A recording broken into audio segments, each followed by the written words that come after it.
Hey everybody, welcome to my channel.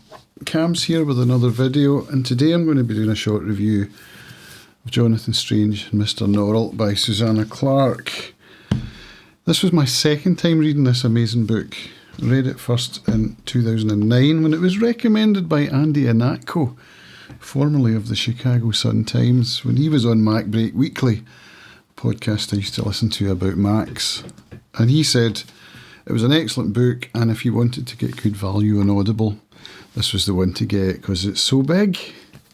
That's a good way of sticking it to the man. So I listened to it back in 2009 and liked it well enough. And then round about September, some friends of mine announced that they were going to be doing a read-along of this book. In fact, it must have been before September because we read it through September and October. So I took part in that. It was Ross and Laura over at Hardy's Books who ran it, and they did it exquisitely well. They were putting out regular weekly updates, and we had a discussion going on Discord and on Fable, so you could choose your place to chat. And chat we did. So it's a historical fiction novel. Historical fantasy novel. Yeah, it's unique. That's how I would put it. I've never read anything like it, and I don't think I ever will. It's based on two characters, the titular characters, Jonathan Strange and Mr. Norrell. Interestingly enough, we don't meet Jonathan Strange until about 200 pages into the book. So that's an interesting point, that his name is first in the title and we don't meet him. But he is mentioned in the footnotes before we meet him. Footnotes of which there are many in this book. And we'll get to that. It's written in the style of Jane Austen or Charles Dickens. And it's set in Regency England. So we're looking at round about the time of the Battle of Waterloo and the Napoleonic Wars, early 1800s. The Battle of Waterloo actually features in the book. So that's an interesting point. What would that have been like if the British Army had had a magician in Ordinary as part of their team? So you can learn about that in the plot. I don't think that's a spoiler to put that out there. It's just a little teaser for the book, Waterloo with Magicians. Yes. So the characters are very different. One of them, Mr. Norrell, he's an academic, and we meet him quite near the beginning when he's invited by the Magicians of York, the Magicians Society of York. And this society are all theoretical magicians. So they study books, they have regular meetings, and they discuss theoretical magic, but none of them actually perform any magic. And they believe that magic has gone from England. And then one of them mentions Mr. Norrell, who has an extensive library of books on magic. And word gets out that Mr. Norrell is a practical magician. And they're like, no, he can't be. Where you go, no such thing. So he's invited by the York Society to give a talk. He rejects the invitation, then eventually he accepts it, and this is quite near the beginning, so I don't think it's a spoiler to put this out there. He's invited to demonstrate practical magicianship, which he does. And that's really where the plot kicks in, and we start to get the story of Mr. Norrell, who he is, what he's all about, and what he thinks about magic. His goal in the book is to make magic respectable, to bring it back to England, and make it like the arts. You know, if you imagine composers or artists or politicians even. So he does get involved in politics a bit.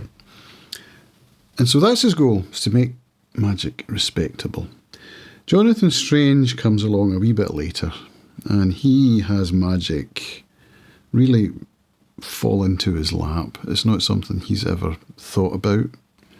It just kind of happens to him, whereas with Mr. Norrell, it's been his kind of lifelong endeavour, academically and practically. And Jonathan Strange bumps into a magician who let's say a magician. It's a character called Vinculus. He's a side character, and he's more like a street magician, street conjurer, let's put it that way. Let's not use the word magician for him. A trickster, someone who is not what Mr. Norrell would regard as a respectable magician. In fact, he epitomises what Mr. Norrell dislikes about magic. The old idea that magicians set themselves up as street hustlers and have yellow tents and they do tarot and all that kind of stuff. He's like, oh, no. But Vinculus bumps into to Jonathan Strange and gives him a prophecy. And then Jonathan Strange finds himself practising magic as if by accident. And yeah, well, we won't go into any more plot points than that. What I will say is the setting of the book is absolutely sublime. We're in York to begin with, so there's a kind of north-south divide going on here. The history of magic goes back to a character called the Raven King, who was the king in the north. So, if this sound familiar? Not that king in the north, this is a different one. This is the Raven King.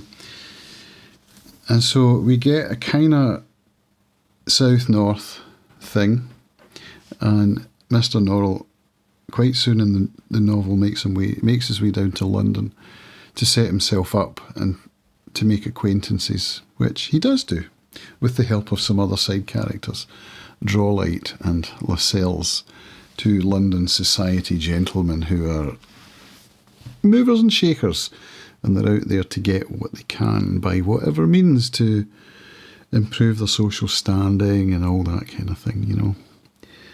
So they get there, and Mr. Norrell's employed quite soon as a magician by members of the government. Sir Walter Pole, who I believe is foreign minister in the government. And I best not give any more away than that, other than to say that there's a side character who you will meet quite early on called the gentleman with the thistle-down hair. So look out for him. I won't tell you who he is or what he does, but just look out for him. Splendid character. Very important to the plot. So we're in Regency, England, London, the Georgian era, and we've got writing as if it were written by Jane Austen or Charles Dickens. We've got spellings in the style of the book. So if you're listening to the audiobook, which is really good, by the way, narrated by Simon Preble, you possibly won't pick up on some of the style, particularly the syntax and the spellings. You know, it's written in that style, such as the verb to show is spelled S-H-E-W, or the verb to choose, C-H-U-S-E, as was the case with Jane Austen's novels. So that makes it feel authentic. And then the footnotes. I mentioned earlier, there are lots and lots of footnotes. And Susanna Clarke has used extensive footnotes as if you were reading a text, like an academic text. So, for example, if she mentions a book from, let's say, Mr. Norrell's library, and something that is referred to in that book, she may then have a footnote which goes into who wrote the book, when it was written, why it was written, what else is in the book, that kind of thing. So it feels like you're getting auxiliary material that makes it really come to life and feel authentic, and I just love it. I know from reviews that some people dislike the footnotes, but I'm there for it. I think it's an integral part of the novel, and it really adds to the story, to the world that she's built here. So in terms of plot, there's not a great deal I can discuss here without spoiling it. So what I'll say is that it's a slow book. It's very character driven. The characters, particularly the main characters, are fleshed out in really quite some detail. You get to know their motivations. You get to learn about their relationships and about how they respond to each other, which is a big part of it when the two characters come together. One is master, one is pupil, and how those dynamics interplay. And the side characters are, they're fleshed out too. They are really, really well done. You get to know them. They feel like friends as such, maybe. I would go so far as to say that. Vinculus is an excellent character, the street conjurer I mentioned. Mr. Norrell has an assistant or a servant called Childermas. I think he's probably my favourite character. Childermas has an arc of his own, which is fascinating. We've got a couple of women characters, 3 that come to mind, 2 semi-main ones and then 1 less main one. So we've got Arabella Strange, who's Jonathan Strange's wife. We've got Lady Pole, who's Sir Walter Pole's wife, and they both play a big role. And then we've got Mrs. Greysteel, who comes in later on. So, yeah, there are some women characters, and they're well fleshed out as well, and they play an important part in the plot. So, yeah, I don't think I've got much more to say. I wanted to read out a passage to you, because this passage really jumped out at me. It's in a chapter quite far on, so you can see roughly where we are. And it's when the secondary character, Childermas, has a kind of epiphany or an important moment. And the chapter is called "The Sky Spoke to Me." And here we go. This is what it says. So you can turn off now if you don't want any spoilers. It's not terribly spoilery, but you might not be up for that. If you've read the book, by all means, stay tuned and we'll discuss this part here. Right. The sky spoke to him again. This time he thought it was a question. Great consequences hung upon his answer. If he could just understand what was being asked and find the correct words in which to frame his reply, then something would be revealed. Something that would change English magic forever. Something that Strange and Norrell had not even guessed at yet. For a long moment he struggled to understand. The language or spell seemed tantalisingly familiar now.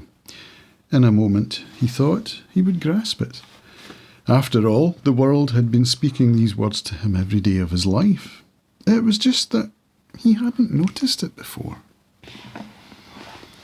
So that made me think of, first of all, dreams.